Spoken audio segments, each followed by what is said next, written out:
Bonjour à tous, aujourd'hui je vais vous faire part d'un fait d'actualité par rapport à notre bon vieux cinéma qui personnellement me désole.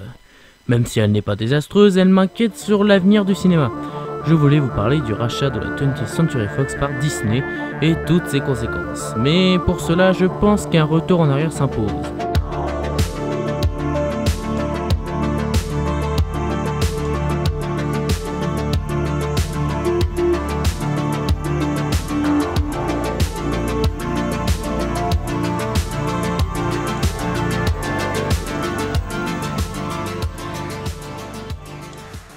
Fox Film Corporation est créé en 1915 par William Fox.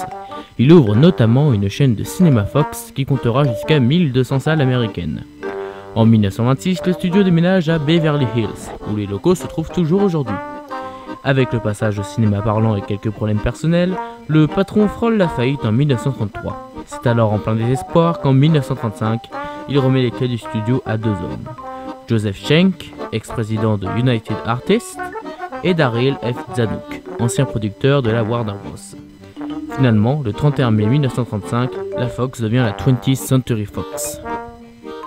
En quelques années, le studio va devenir assez influent pour figurer parmi les Big Six sur un des 6 studios les plus importants d'Hollywood, à savoir Disney, Warner Bros, Universal, Sony, Paramount et donc la Fox.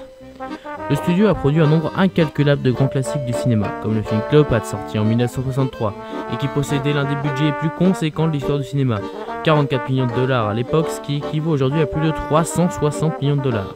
Tout comme Titanic de James Cameron en 1997, qui réalisera plus tard en 2009 Avatar, deuxième plus gros succès de tous les temps derrière Avengers Endgame. La Fox a également créé de nombreuses sagas, comme Alien de Ridley Scott en 1979, Die Hard de John McTiernan en 1988, X-Men de Bryan Singer en 2000 et surtout Star Wars de George Lucas en 1977. Il ouvre d'ailleurs 2 studios spécialisés dans le cinéma indépendant, Fox 2000 en 1994 qui a produit Fight Club et l'Odyssée de Pi, mais aussi Fox Searchlight Pictures également en 1994 qui a produit Black Swan, Juno et The Shape of Water, ce qui permet d'étendre la diversité de leur production. Si tout se passait pour le mieux chez le studio, le cauchemar va rapidement commencer.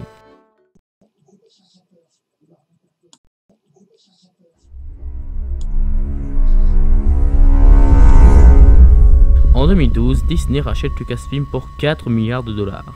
Pour rappel, le studio de George Lucas possède les droits de Star Wars et Indiana Jones. Les films Star Wars qu'ils produiront se feront détruire par une grande partie des critiques, mais ils nous en parleront sûrement un autre jour, car je suis l'un des rares défenseurs de ces films. Surtout Star Wars 8, mais c'est un autre sujet. Mais le grand événement qui va tout changer est le rachat de la 20th Century Fox par Disney en 2017 pour la somme astronomique de 66 milliards de dollars. Et les décisions de la firme aux grandes oreilles par la suite vont doucement tuer le studio. Plusieurs films prévus depuis longtemps sont annulés, la plupart repoussés à cause de reshoot. Le meilleur exemple est le film The New Mutants, qui était censé sortir en avril 2018, mais qui sortira 2 ans plus tard dû aux nombreux reports pour ne pas déranger la sortie d'autres films. Tandis qu'on pensait qu'il ne sortirait jamais, il sortira le 1er avril 2020. Le choix de la date est quand même ironique. De plus, si vous suivez l'actualité, à cause du coronavirus, il est encore reporté. Décidément, ce film est maudit. Ce film sera d'ailleurs le dernier film X-Men sous l'ère Fox, car Disney souhaite intégrer les X-Men dans le MCU qu'il possède, ce qui a également gêné la production de X-Men Dark Phoenix qui fut un flop légèrement pour la qualité, mais surtout pour la campagne promotionnelle désastreuse et la pression du studio pour vite le sortir. Mais ça ne s'arrête pas là, puisqu'en janvier 2020, Disney décide de changer le nom des 2 studios restants, puisqu'ils ont également fait fermer le studio Fox 2000 en 2019. La raison ? Ils souhaitent s'écarter du terme Fox, qui fait également référence à la fameuse chaîne de télé américaine connue pour des positions politiques fortes. Ainsi, vous ne verrez plus la dernière production de la 20th Century Fox, mais celle de la 20th Century Studios et de Searchlight Pictures, au lieu de Fox Searchlight Pictures. Et alors qu'on pensait avoir tout vu, la dernière grande décision de Disney débarque. Et elle a fini de me mettre en colère. Désormais, il n'y aura plus 6 ou 7 films en moyenne par an, comme c'est plus le cas, mais strictement 4 films afin de ne pas déranger le calendrier de Disney.